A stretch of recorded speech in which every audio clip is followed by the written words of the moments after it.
You were taught that the Vietnam War was mainly an American fight, that when violence erupted in Southeast Asia, it was American blood, American bravery, and American sacrifice that held the line. But that story left out a crucial truth, because deep inside the most dangerous jungles of Vietnam, in areas even the Viet Cong feared, there existed a partnership so deadly and so perfectly coordinated that the enemy gave them a name still remembered by North Vietnamese veterans today, Adweromidi. Kua meaning the Red God and the Ghost. Two nations separated by more than 2,000 kilometers of ocean, yet connected by shared history and a warrior culture stretching back centuries, came together in a way the enemy had never faced before. When Australia and New Zealand merged their elite reconnaissance forces in 1968, they created a two-headed predator capable of tracking enemies for weeks without being detected, striking without warning, and disappearing before the target even realized they were hunted. Imagine being a North Vietnamese soldier walking a supply route. You have traveled countless times when you suddenly sense that the jungle is not just watching but calculating your numbers, your weapons, and your supplies. And before you realize what is happening, the intelligence has already been sent to aircraft that will erase your entire column within hours. Who were the ANZAC reconnaissance teams that achieved a 98% mission success rate with minimal losses? What exactly was Operation Southern Cross, the joint mission so secret that even higher command did not know the patrol location? And what occurred during the Long Tan aftermath when a mixed Kiwi and Australian patrol carried out actions so bold they are still debated in military academies today? Prepare yourself, because this is the story of the most successful partnership of the entire Vietnam War. A brotherhood forged not through meetings or diplomacy, but through mud, blood, and silence in the jungle, where the loudest sound beyond insects was two nations refusing to abandon each other. You think you understand coalition warfare, but you do not. Stay until the very end, because what is revealed about this partnership remains active today and is something intelligence agencies would prefer stayed buried. To understand why the Australian-New Zealand reconnaissance partnership was so effective, you must go back 50 years to the blood-soaked shores of Gallipoli. On April 25, 1915, Australian and New Zealand troops, known as the ANZAC Corps, stormed Turkish beaches during World War I, expecting a swift victory. Instead, they endured 8 months of trench warfare, disease, and death. Yet, within those trenches, something extraordinary occurred. Australians and New Zealanders did more than fight. Beside one another, they suffered together, shared food and water, carried each other's wounded, learned each other's language and songs, and stepped in instinctively when one line was about to break. This unity was not ordered and not written into doctrine. It was brotherhood. When Gallipoli ended in evacuation, it was a tactical loss, but a spiritual triumph, forging a bond no treaty could replicate. That bond was tested again in World War II, in North Africa, against Rommel in Papua New Guinea, against Japanese invasion, and in Italy, assaulting impossible mountain positions. By the time Vietnam began, the ANZAC alliance was not cooperation, it was instinct. Two forces who trusted one another completely, and never questioned whether the other would stand firm. Vietnam, however, was unlike any conflict before. Australia and New Zealand entered for different political reasons, but shared the belief in supporting allies and stopping communism. Australia deployed the Special Air Service Regiment experts in long-range reconnaissance and jungle survival trained in Malaya and Borneo. New Zealand sent the New Zealand Special Air Service, smaller in size, but legendary for toughness, bringing Maori warriors whose ancestors mastered bush warfare, tracking ambush, and psychological dominance.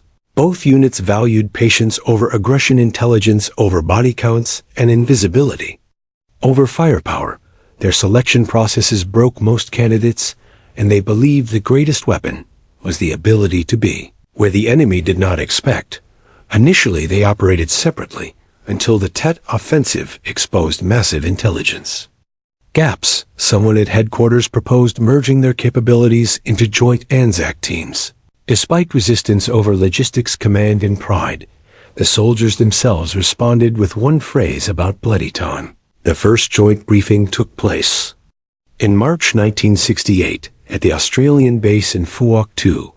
The room was filled with hardened men from both nations. The Australian major outlined mixed patrols, shared command, and combined strengths Australians, providing logistics and air coordination, while New Zealanders offered tracking expertise and unmatched endurance. A New Zealand voice joked about babysitting Australians, and an Australian sergeant fired back that they would struggle to keep up. Laughter broke the tension. Then Maori Corporal Rawiri Takar spoke first in Te Reo Maori, then in English, declaring that warriors standing together were stronger than any alone, and that once they entered the jungle, they were no longer Australian or New Zealand, but ANZAC, and that no one would be left behind. Within weeks, the first mixed patrols deployed, redefining coalition special operations. The Australians brought methodical intelligence, gathering precise fire coordination and communications mastery. The New Zealanders brought instinctive tracking, environmental awareness, and physical dominance. Together they formed something far deadlier than either force alone.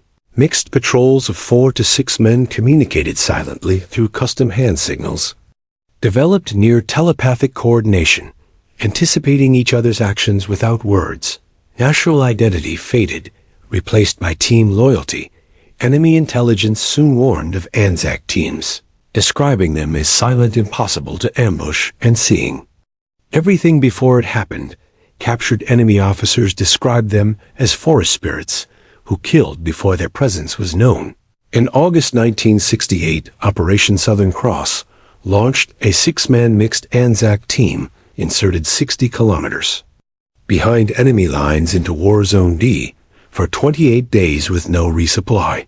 Their mission was intelligence gathering along the Ho Chi Minh Trail under Lieutenant Marcus Holloway with Sergeant Rawiri Takare as second in command, along with specialist roles filled by both nations. They moved at a ghostly pace, sometimes only 400 meters a day.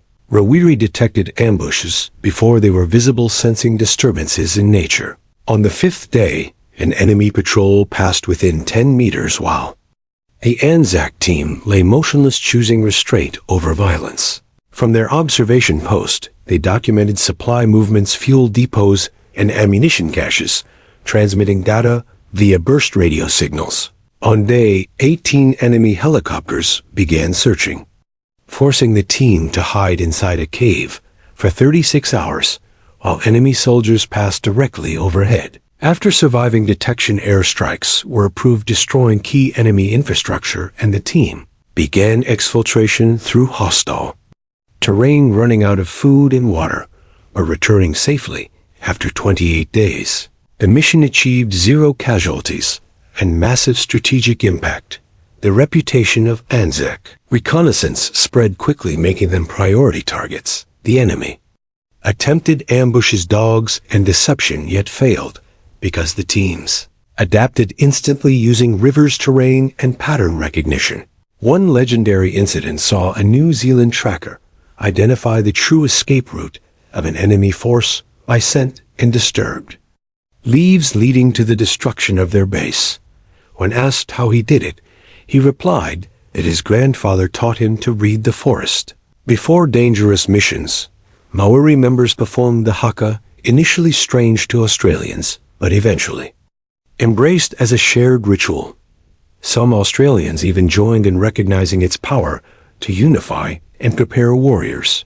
After the Battle of Long Tan ANZAC, trackers followed retreating enemy forces, identifying staging areas that were later destroyed by airstrikes, turning defense into offense. Not all missions ended safely. In March 1969, an ANZAC team was compromised. During extraction, Corporal Daniel Fraser stayed behind to provide cover and was killed, his sacrifice deeply affected his comrades, who honored him not as Australian or Kiwi, but as ANZAC. After the war, many veterans returned to divided societies, but the ANZAC bond endured across oceans through reunion support and lifelong friendship. That partnership continues today with Australian and New Zealand Special Forces training and fighting together across modern conflicts. Between 1960 and 1971, mixed ANZAC teams conducted over 300 missions with a 98% success rate, saving countless lives. 17 ANZAC reconnaissance personnel were killed and are honored equally in both nations. Every April 25th ANZAC Day, both countries remember not just the battles, but the bonds forged, proving that true strength comes not from standing alone, but from standing together, lest we forget.